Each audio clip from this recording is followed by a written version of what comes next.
An old man stands in front of a caravan near a crowd. My friends, your patience is about to be rewarded. For I have saved the best for last. I have recently discovered a cure-all of unrivaled potency. It will soon be on the shelves in every home of Outworld. This elixir is crafted from an ancient recipe. It has Patreon flowers, Margovian nectar, powdered teeth of an Arctican dragon. All this and more, infused with powerful Lycorian magic. There is a village in the next canton over, where everyone has purchased this miracle cure. Overnight, all diseases, even Tarkat, have disappeared. Now, magic this potent is expensive. And I am sure you're asking yourselves, can I afford it?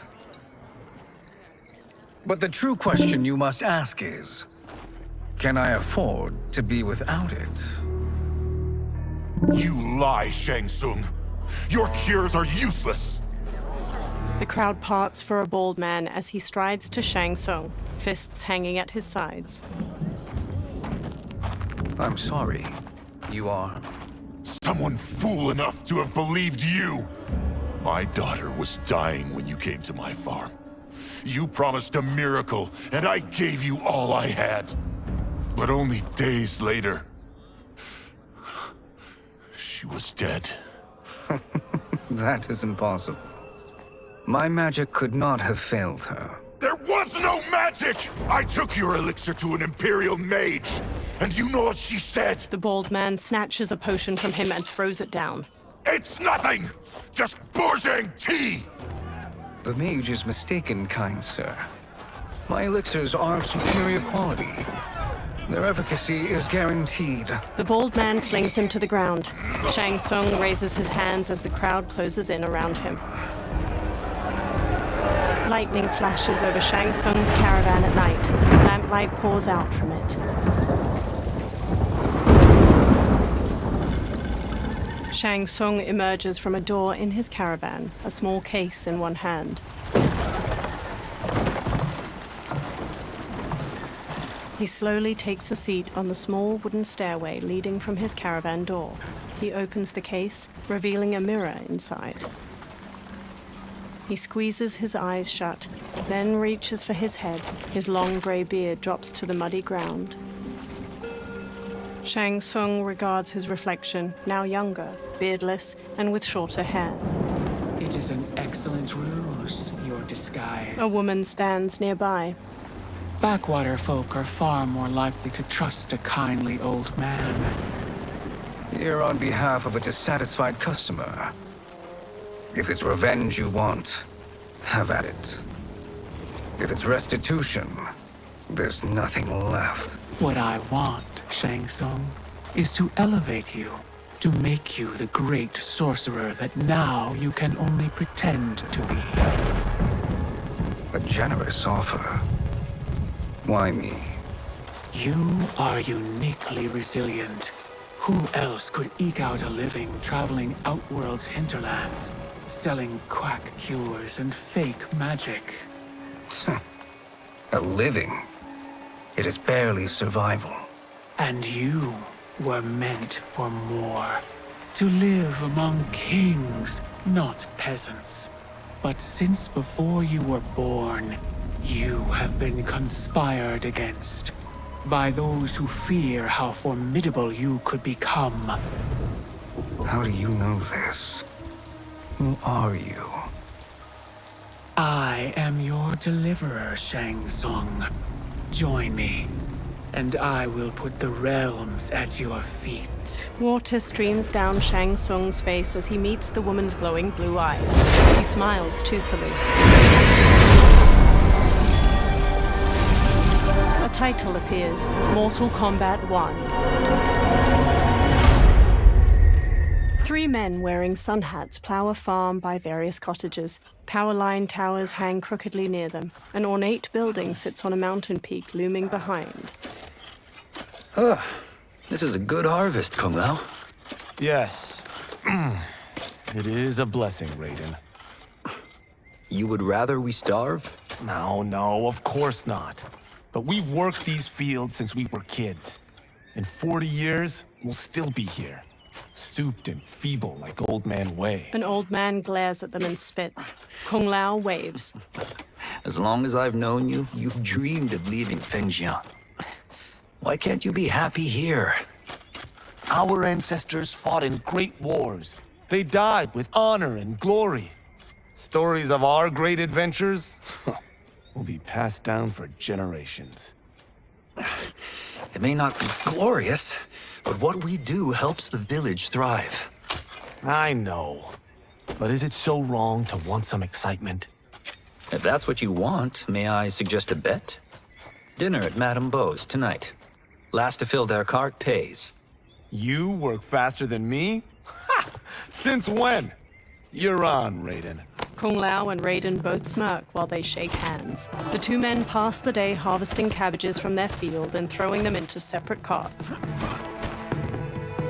Kung Lao wipes sweat from his brow, then quickly pushes his cart with Raiden down a dirt road to the cottages. A woman uses a kettle to pour tea into a pair of small porcelain cups on a table in a crowded restaurant. She carries a platter with the cups and kettle away as Kung Lao and Raiden walk in. That is amazing. I am starving.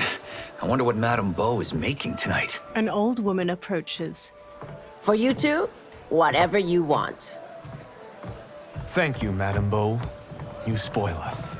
Like the sons I never had.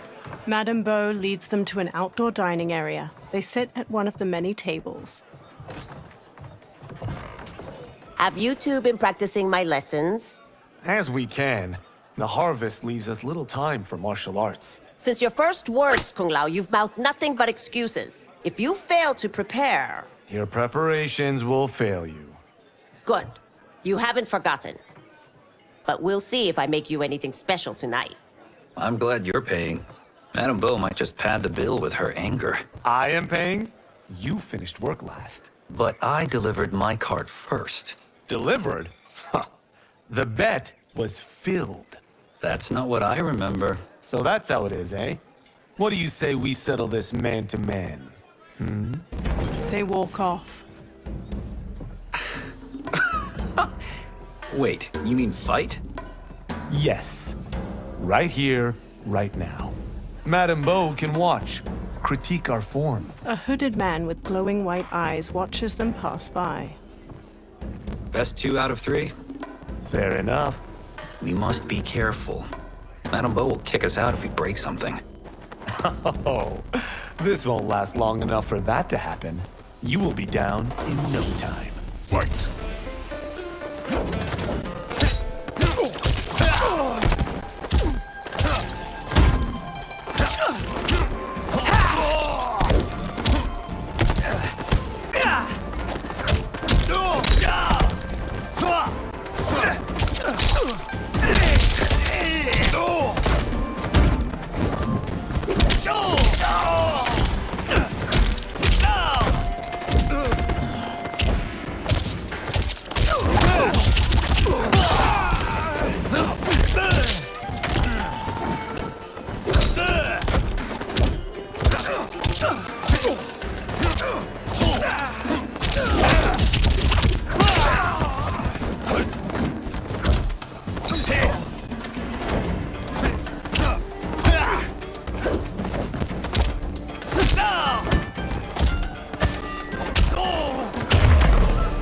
Must we go another round?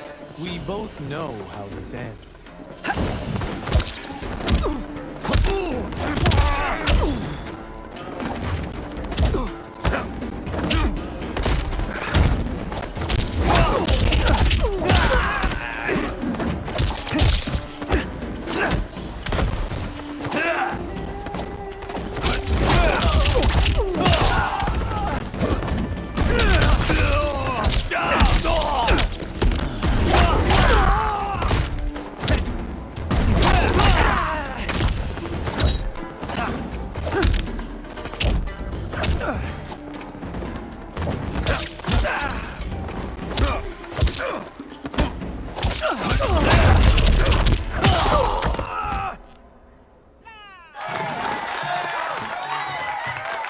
Lao bows to the watching crowd while Raiden kneels. Kung Lao helps him up. You haven't beaten me yet. The day's coming, Kung Lao. Keep telling yourself that. A variety of plates and bowls with scraps of food in them sit on Kung Lao and Raiden's table. You were hungry. Oh. Everything was delicious, Madame Bo. Thank you, Raiden. You boys are always a pleasure to cook for. Raiden hands her cash, but his face drops as she beckons for more. A breeze wafts a bill from his hand toward a man in a dark garb and gas mask. He closes his fist around the bill, then looks toward Kung Lao and Raiden. Madame Bo, the Lin Kuei await your answer. 5 people in dark clothes and cloth masks stand with him. He advances on Madame Bo. I have been busy, Smoke. She steps away. The Lin Kuei? Who are they? Don't know, but I don't like where this is going. What do we do? Stay ready. Madame Bo, it is a simple choice. Pay for our protection, or risk harm to this fine establishment. You'll get nothing from me. That, Madame Bo, is unfortunate. He turns to the Lin Kuei warriors and nods. They flip tables and chairs. Madame Bo punches Smoke's face. He blocks her next flurry of jabs, then flips her through a railing. She falls onto a table below, breaking. Madame Bo! Kung Lao and Raiden quickly get up from their table and fight their way through the Lin Kuei warriors. Smoke throws a smoke bomb, then jumps through the spreading cloud and kicks Kung Lao and Raiden to the floor. You two are brave, but against us, you are in over your head. We don't care who you are or who you are with. You will not menace Madame Bo. Fight!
You picked the wrong person to extort, ruffian.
ooze in over his head.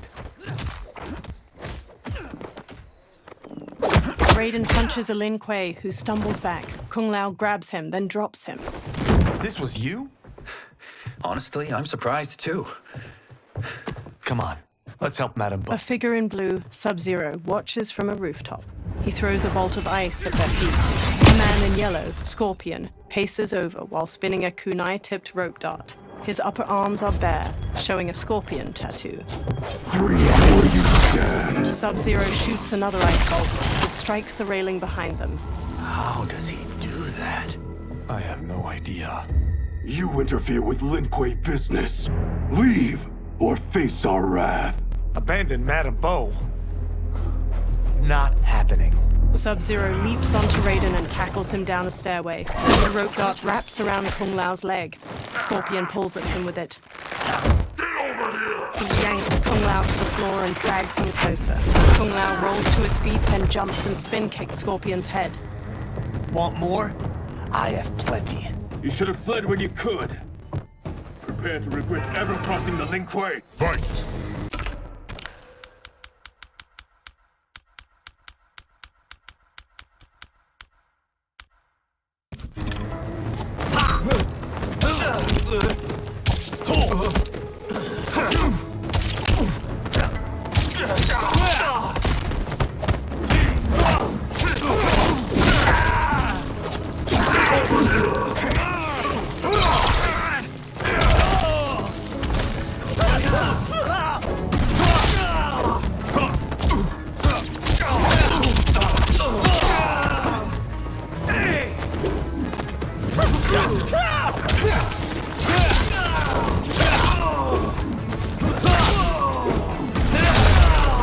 For what it's worth, I'm not regretting this yet.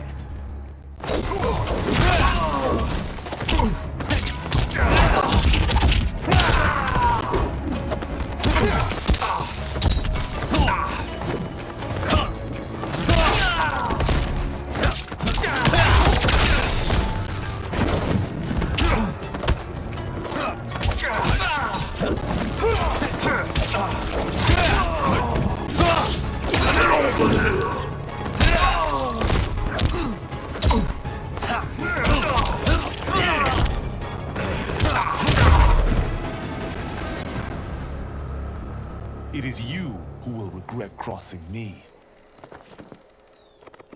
Kung Lao watches Sub-Zero kick Raiden into a pillar from the balcony. Raiden looks up, then climbs the pillar to the level above. Sub-Zero eyes him, then kicks two legs out from under a table, turning it into a ramp. He uses it to vault through the air and kick Raiden on the upper level.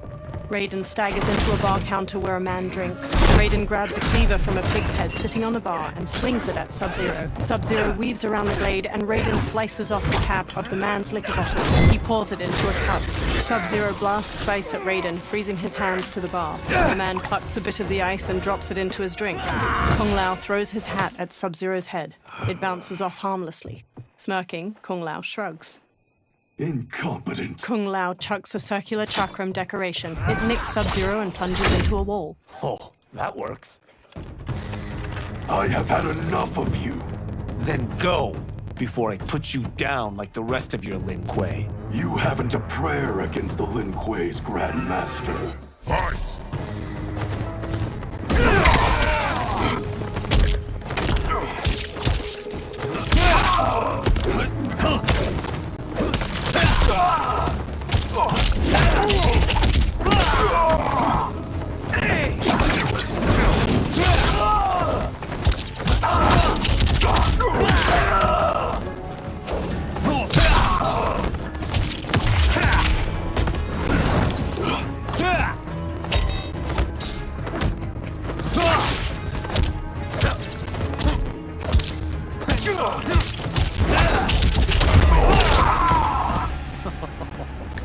Sorry, but I have to ask. Can any of you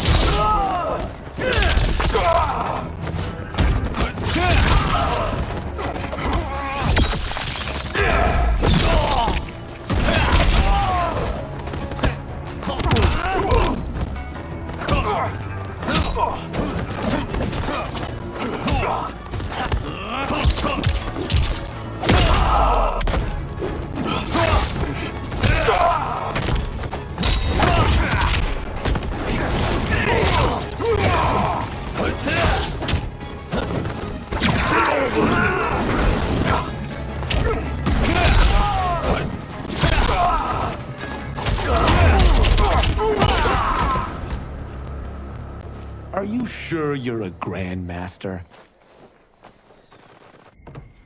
Kung Lao picks up his hat, then eyes the chakram decoration stuck in the wall. He strokes the hat's brim. Interesting. Kung Lao! Over here! Raiden checks Madame Beau's pulse as she lies inert, eyes shut. Kung Lao hurries over to them. Madame Beau. She's out cold.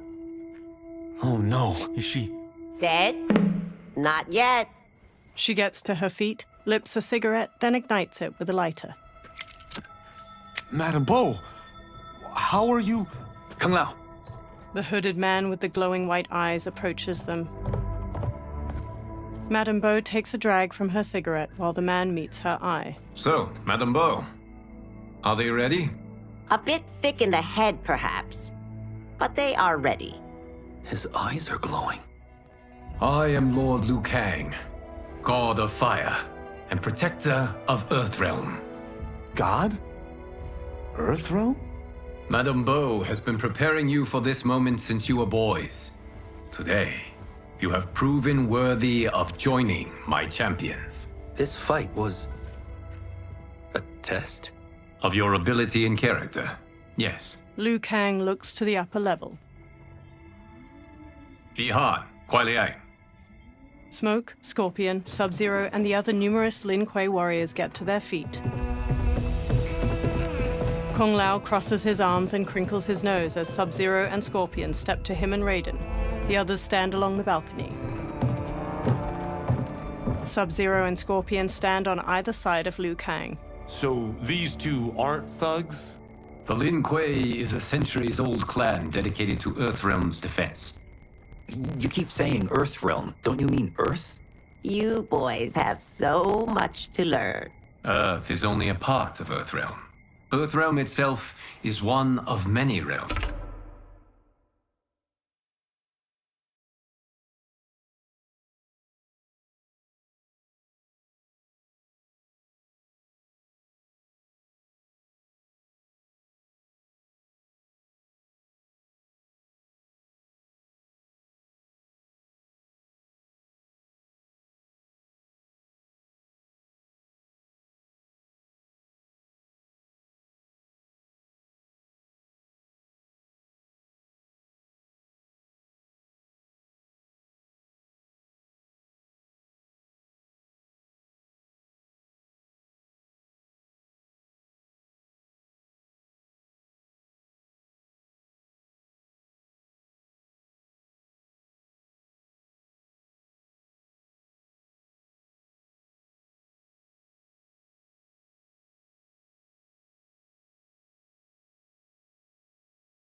The realms can be fierce, bitter rivals. That's why we need champions to defend ours. The time draws near for the grand martial arts tournament between Earthrealm and the realm of Outworld. Held once each century, it allows each realm to demonstrate its strength. While our realms are at peace, there are Outworlders who would prefer us to be at war. Our victory in the tournament will temper their zeal. I've taught you everything I can. You must finish your training with Lord Liu Kang. More training? These two couldn't defeat us. What? They were pulling their punches. Had we not held back, you would not have survived. Come. The monks at the Wuxi Academy await to continue your tutelage. I am ready, Lord Liu Kang. And you, Raiden? Leave Fengjian? I'm needed here. Earthrealm needs you, Raiden.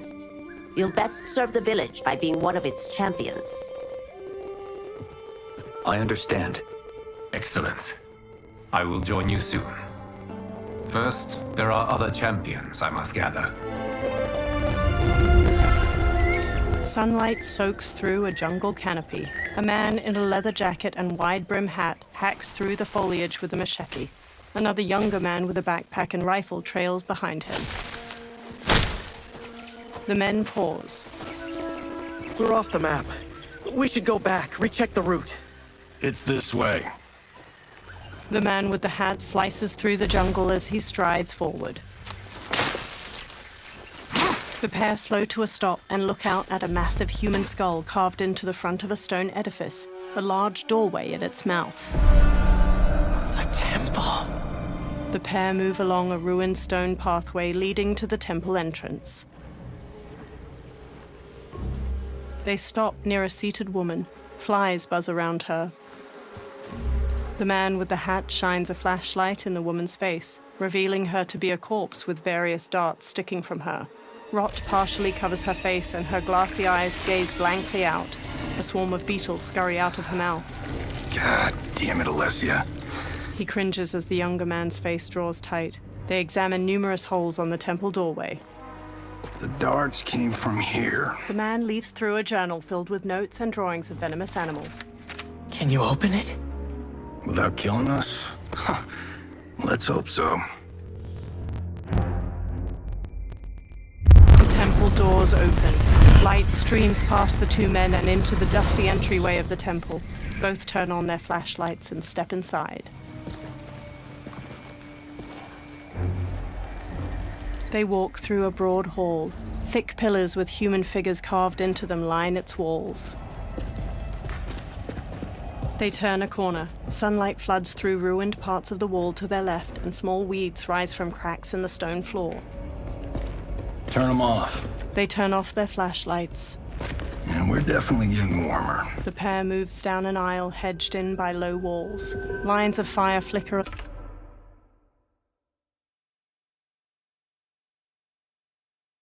along the top of each wall. How are these still burning? Oil bubbles up from the ground. The chamber channels it somehow. They move to a doorway blanketed with ivy at the end of the aisle and pause. The two men hop down a short ledge and continue forward. The man with the hat leads the younger man down a path winding through various tall rock formations. They enter a vast chamber. Metal hooks hang from the ceiling over flames flickering in a central circular dais where the rotting body of a man sits on a throne made of intricately carved stone. He holds an ornate metal shield in one hand and a mace in the other. Karavala! And his shield! What? Silver liquid shimmers around large stones in the floor beyond. So? There's metal in the floor. That's not just any metal. It's liquid mercury. Shit, that stuff's toxic. Fatal. Only step where I step. The man with the hat carefully picks his way across the path of stones, the younger man close behind.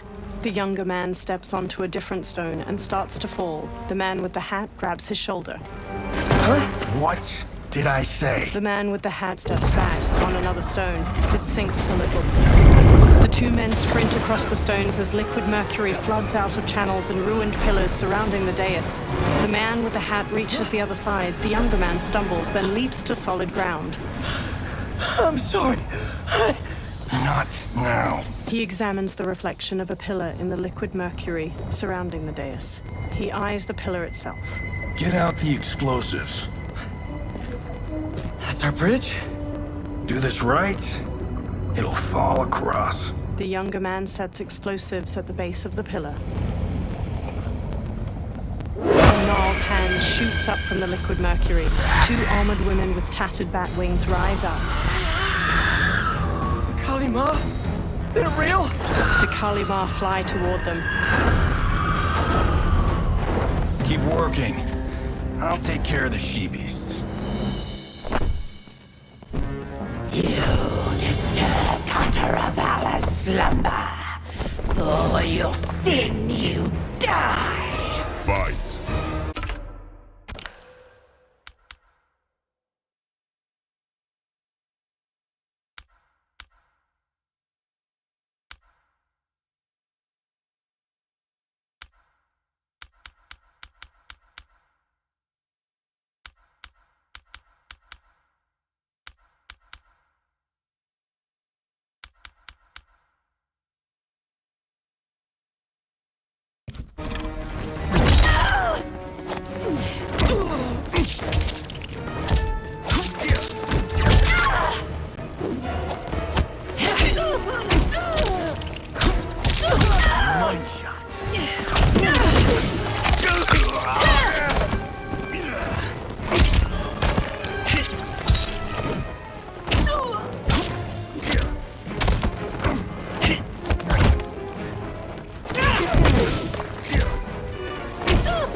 Got no time to die, crazy lady.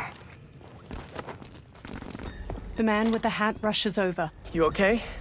Yes, we ready? The younger man nods and detonates a bomb that blows up a pillar. The pillar falls and they fist bump.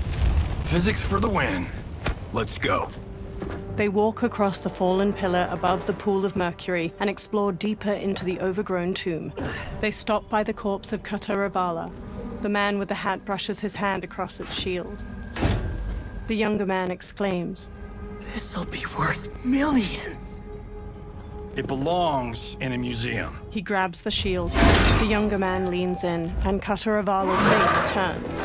He staggers back and falls into the mercury. He struggles, but the liquid overtakes him. Adam! Kataravala swings a spiked mace. The man dodges and jumps onto the pillar. It strikes the shield and throws him onto the ground. He quickly sits up as it pounces, chucks away its broken mace. It stalks over. You will not have it. He rises. You don't need it. You're dead. Speaking of which, you just killed my best friend. And I'm not one to forgive and forget. Fight. Corner pocket.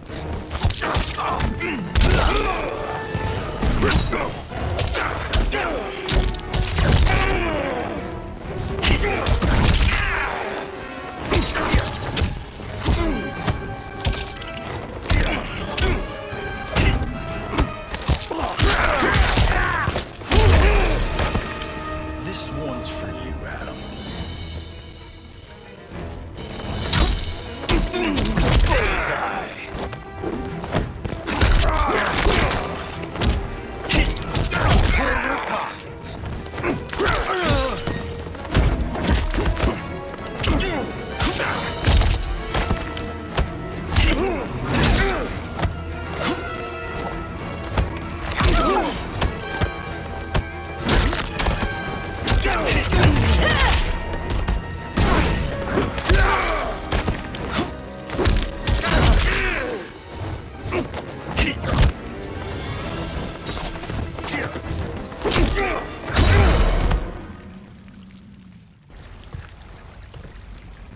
Now where's that shield? He sprints past Kataravala. I'm not yet defeated. Yes, you are. He spins, chucks the shield, and cuts its head off clean. The shield slams against the wall and bounces back into his hand. Time to go home. Cut! Freddy! I knew it! Oh, I felt that one. You felt it too, right? Crew member. Temple of Kataravala, take 39, tail slap. Director. That's a wrap. In a studio, crew cheer. The director takes off a headset and hands it to a woman. The hatted man shakes his hand. Steven, this was fantastic. Thank you. Oh, just like the old days. And these props. Jimbo killed it. Steven takes the shield. You did too, Johnny. Hey, about my pitch. You know, the karate zombie thing? I'm thinking 4 films. Maybe a streaming series? Johnny, I don't have... You're right. Not here. I'll swing by your office after I change. I can't. Have to meet with the editors. Walking away. Marshall will call you. Johnny pumps a fist in the air. Great! Have your assistant call me. A blonde woman. That was great, hon. Wasn't it, though? We need to celebrate. I'm thinking private party. Johnny, we need to talk. She walks off, and Johnny hangs his head. Later, in a luxury mansion in the hills. You're not the martial arts megastar you once were, honey. You're lucky Steven owed you a favor. I'm telling you, Chris, we're fine. Can you join me in the fact-based universe just once? We're broke. We have to cut back. Cut back? On what? Step 1 is selling this place. I need a refill. Johnny, we can't keep this up. You spent $10,000 on that sculpture, $30,000 on that drone, and this damn sword. $3 million? Hey, Sento is history. That sword comes from... That's not the point, Johnny! Chris, honey, The parts, the money, they're coming. Steven's movie is just the beginning.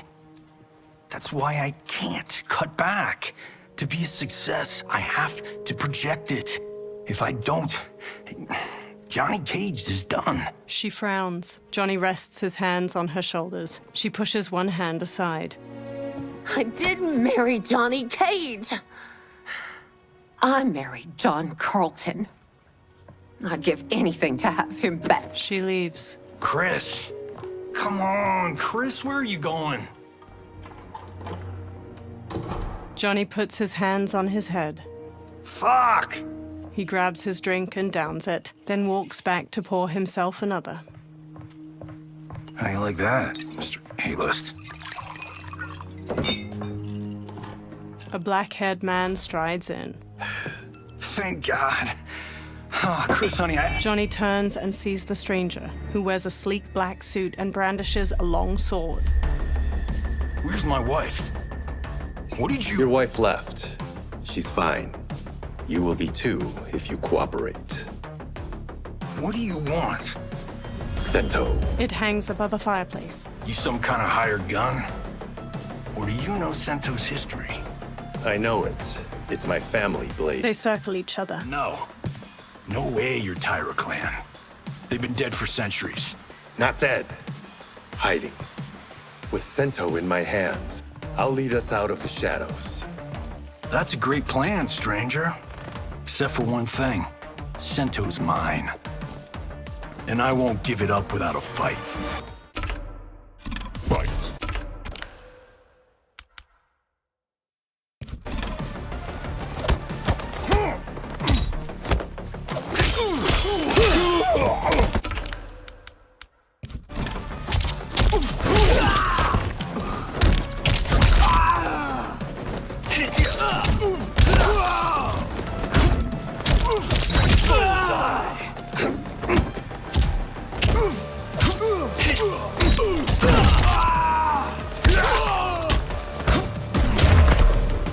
Tried robbing the wrong house.